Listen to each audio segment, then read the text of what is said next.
Imagine une armée capable de projeter des forces à des milliers de kilomètres, d'envoyer des avions de chasse au-dessus du Sahel, d'intervenir au Moyen-Orient et de lancer une frappe nucléaire depuis un sous-marin sans que personne ne puisse tracer son origine. Cette armée, ce n'est pas celle des États-Unis, ni celle de la Chine ou de la Russie. C'est l'armée française. Mais une question dérange de plus en plus l'Europe et le monde. La France possède-t-elle réellement la première armée du continent ou n'est-ce qu'un mythe? Avant de commencer, abonne-toi à la chaîne. Tu soutiens notre travail et tu ne manqueras aucune de nos prochaines vidéos sur les puissances mondiales. Entamons. L'armée française ne ressemble pas aux autres. Elle ne se définit pas par la taille de ses effectifs, ni par le nombre de bombardiers alignés sur un tarmac. Elle se définit par sa capacité à agir, vite, loin et seul. C'est ce qu'on appelle dans le langage militaire la capacité de projection de puissance. Depuis 60 ans, la France a envoyé ses soldats sur des terrains où même les États-Unis n'osent plus mettre les pieds. Mali, Niger, Libye, République centrafricaine, Irak, Syrie et même récemment dans des opérations secrètes dans l'Atlantique et l'océan Indien. Partout où il y a une crise, la France est capable d'envoyer ses forces en quelques heures.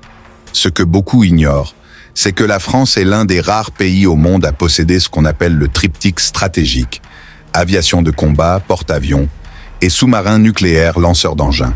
En clair, la France peut frapper un ennemi sur terre, sur mer et dans les airs, tout en restant totalement autonome. Premier point clé, sa dissuasion nucléaire. La France détient l'une des plus puissantes forces de frappe nucléaire du monde. Des sous-marins invisibles capables de frapper n'importe quelle ville du globe en moins de 30 minutes. Des missiles lancés depuis des avions Rafale, capables d'éviter les radars. Aucune autre armée européenne, sauf le Royaume-Uni, ne possède une indépendance nucléaire complète. L'Allemagne, elle, n'a pas de nucléaire militaire. L'Italie non plus. L'Espagne non plus. Sur ce plan, Paris est dans une ligue à part.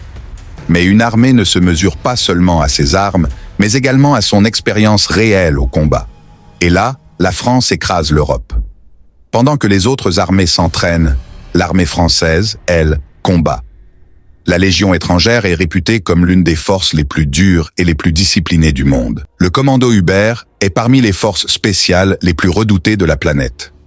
Les soldats français sont intervenus dans des zones où les Américains ont renoncé à mettre des troupes au sol. Tu veux découvrir comment l'armée française compare avec l'armée américaine, russe ou chinoise?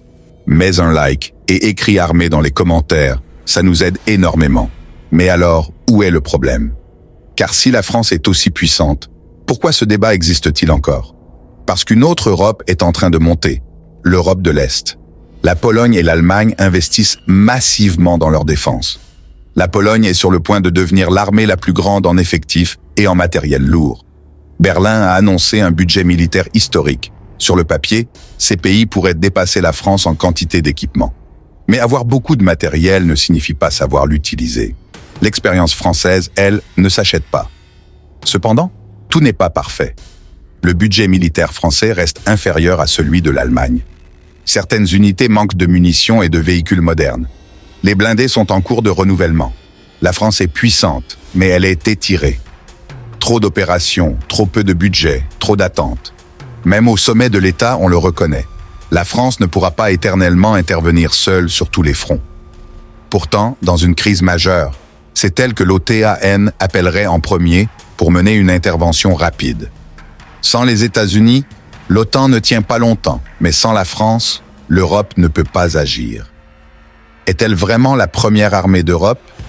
Si l'on parle de capacité nucléaire, de forces spéciales, de projection de puissance, d'expérience de combat et d'autonomie stratégique, la réponse est oui.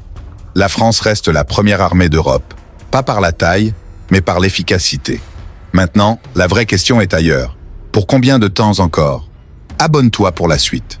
Dans la prochaine vidéo, nous analyserons la montée militaire de la Pologne et pourquoi elle pourrait devenir la prochaine puissance militaire européenne.